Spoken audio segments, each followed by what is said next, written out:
Alright lads, so another leak has just hit Bleach No Resonance. How many times am I going to say that? But it seems like every other day we're just getting more and more leaks. In this case, pretty exciting news. Our first look at what Grimmjow and Nelliel are going to look like. For the most part, those are the two characters coming our way next. Most likely Nelliel first, and then hopefully soon after Grimmjow. Remember, Grimmjow is currently going through some IP approval issues with Shueisha, and that unfortunately is holding him back, because what we're going to see here in the very small gameplay that we do have, which does seem significantly earlier than intended. You know, when we had access to Gin and Rangiku's leaks a few weeks before they released, their gameplay pretty much reflected the final product. When it comes to Nelliel, especially Nelliel, but also Grimmjow, this obviously isn't going to be what they look like when they do release. They're likely going to be a bit different. In the case of Grimmjow, though, having said that, he does look more finished than Nelliel, and the funny thing is that Nelliel is likely next, so let's just watch it first. So let's just see what Grimmjow has to offer with the attacks that he does have. What we are seeing here, and that's pretty much it. Damn, Nelliel, hold on. We'll get to you in a minute. That's all we have with Grimmjow, so super short clip here, but we can see Grimmjow's model, which honestly looks really cool. Again, Grimmjow is currently going through some issues right now, where I believe the game wanted him to be in base and then transform, but I believe Shueisha isn't allowing that for some reason, because again, when we get to Nelliel, she is a transforming character. Why is Grimmjow any different? Regardless though, if the Grimmjow we do get is only Resurrection in his Pantera form, that's kind of okay with me. I think this is the cooler form anyway. While I would love for most Espada to be transforming characters, because that in of itself is just more fun, it's kind of two characters in one. Not every Espada needs to be transforming. I mentioned it before in my past video, but Stark, I don't think needs to be base form. You can probably just instantly start him in his resurrection state. Rebirth of Souls actually did that. And I would actually much prefer Ssr Grimmjow to go down the Rebirth of Souls route, where he can switch from using his guns to using his blades. That's much more cooler. A base form Stark is kind of boring. Likewise with Barragan, that's a character that I'm personally excited for, especially given that Rebirth of Souls didn't add him into the game. We probably don't need him to be in his base form, just instantly start him out in his resurrected state. With Grimmjow though, from the brief gameplay that we have here, he honestly looks finished. So like, what's the holdup? You know, why are we delaying him? I think most of us will be fine with him being in his resurrection form. What did Shueisha see? I mean, obviously they've seen more than what we are seeing here, but what did Shueisha see to say, nah, don't release that, delay it? But he does look cool. So what we can see here with the mechanics, right? His ultimate is glowing. That's Desgaron. Unfortunately, we don't get to see him use it. In the bottom, we can see his spiritual pressure bar, which does have 3 slashes. And then below that, he does have 4, I believe they're called Predator Beans, which is a kind of a funny name, but he looks to be very flashy with just his basic attack combo, right? And it looks like when the basic attack combo is finished, you can do a follow-up attack. And that's going to be the main part about Grimmjow's gameplay, is that everything he does can be comboed into another attack here. So from the looks of it, they don't even press it, unfortunately. Actually, hold on. This is the... This was the technique that was being used. Never mind. So these are all the... Yeah, that's pretty cool. So he has his first technique here. And again, it's a follow-up attack, so you can use it again, which they do.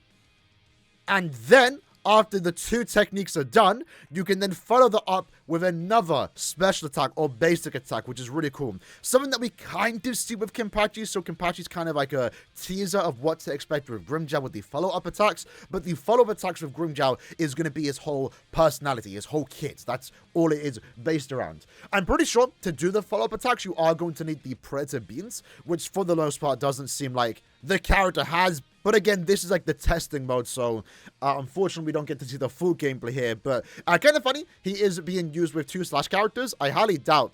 Actually, how old is this? Is Byakuya's icon that in-game? Okay, I didn't realize that. So Byakuya's icon is actually still using the old art, because his art doesn't look like that anymore. But yeah, from the brief gameplay that we have with Grimmjow, he looks cool. He looks ready to go, truth be told. So I'm kind of annoyed that we aren't getting him so soon, because especially with the fact that he is going to be the, you know, full assault strike character, I want him on my account. But the next character coming our way, Nelliel, have some shame. We have Nelliel. So again, Nelliel is going to be a transforming character. So we are getting a look at her in the base form. Kind of crazy, right? They actually have a kind of uncensored, which is kind of funny. I don't believe you see that in the anime.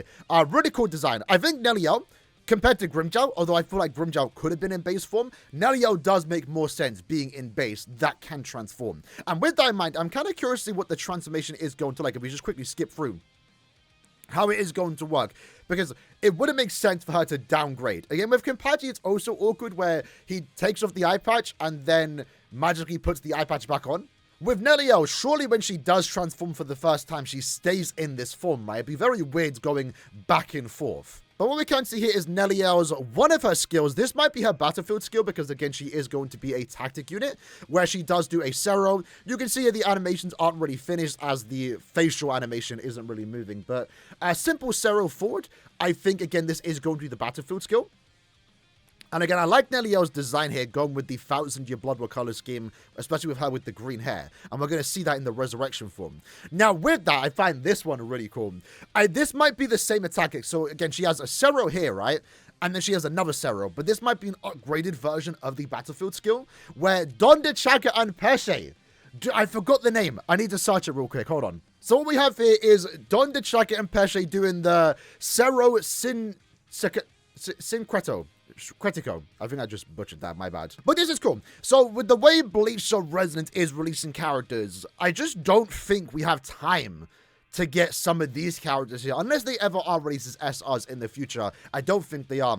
Right now, I don't think we have any leaks regarding a new SR character, so hopefully that can change sometime soon, because I think adding new SRs alongside SSRs is a pretty cool system to have. In this case, Don the Chaka and Pesce could have been SRs. You know what would have been really cool? If Don the Chaka was a full assault character and then Pesce was a support and you could make a team of 3. That would have been kind of cool. But this seems to be another Ssr attack, something that I don't believe Brave Souls has ever added. So pretty cool to see this in this game. I believe it did have it in Rebirth of Souls 2.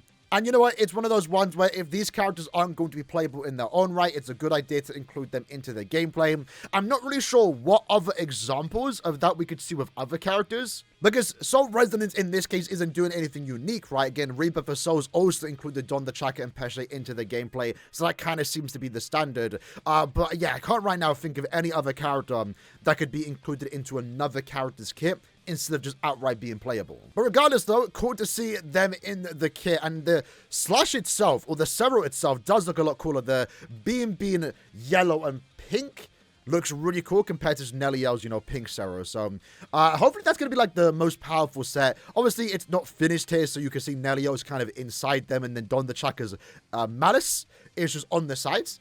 But I'm also curious to see if we are going to see them part of Nelliel's just gameplay in general, but likely that is only going to see in her base form, because then after that we do have the resurrected state. Now again, interestingly enough, on your screen right now is the data mined model, I'm pretty sure, Nelliel with the 1000-year Blood War color scheme. So I'm curious to see how old this actually is, because if Nelliel is releasing in 2 to 3 weeks time, you know, likely she's already ready. What we're seeing here is super early footage, so much so that Nelliel's color scheme here is based off of the anime, which I don't like. I don't like it, because the color scheme is all random. You know, she has like the cream-ish hair for the horse, a black tail, and then she has the green upper half. And the model that we did see, I believe, data mined, is fully green. In my opinion, that looks much better. So in a way, it's pretty cool to see the difference before and after, right, when the character does release, so much so that they are actively changing the color scheme. Originally, they had plans to do the anime color scheme. Hopefully, though, that does actually change, because there is an example of them not doing that in-game. It's actually one of my gripes with Rangiku, right? You can see in the bottom left. Am I covering it? I am covering it. Hold on. You can see here that Rangiku does have the blonde hair, because they are going with the 1000-year Blood War color scheme. But then in the artwork, it's like, it's still more orange. I guess you can maybe say it's blonde, but the lighting makes it look orange, right? Based on the original anime, which did get her hair color wrong. But then also in gameplay, as cool as the model is, I think they did a pretty good job with the model here with Rangiku. She is, again, kind of ginger instead of blonde. So hopefully, when we do get Nelliel, it's not a case of Rangiku where all the artwork is showcasing the 1000-year Blood War color scheme, but in an actual gameplay, they're using the wrong colors, because I just don't think this looks as good as what, you know, the 1000-year Blood War color scheme looks like. Not that big of a deal, but something I just noticed. But again, maybe this just goes to show how early this gameplay is, because again, she should most likely be ready since she is releasing in 3 weeks' time. But we can have a look at her basic attack combo where she isn't moving, which looks really cool. I like it.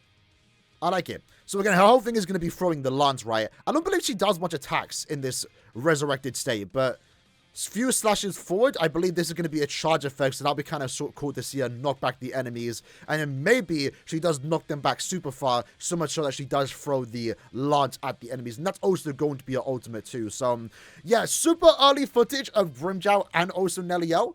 Again, funny enough, Grimmjow looks more ready than Nelliel here, but we don't know how early this footage was taken. Overall, I'm liking what I'm seeing. Would just hope Grimmjow releases sometime soon, because he looks really cool. I'm fine with this. Why was Shueisha not fine with this? I don't know. Either way, that's the video for today, reacting and talking about the new League gameplay for Grimmjow and Nelliel. In the comments below, let me know what you'd like to think about the very short gameplay that we did get. Super early gameplay. I'm curious to know what you'd like to have to say, and I'll see you guys next time. Take care, and peace.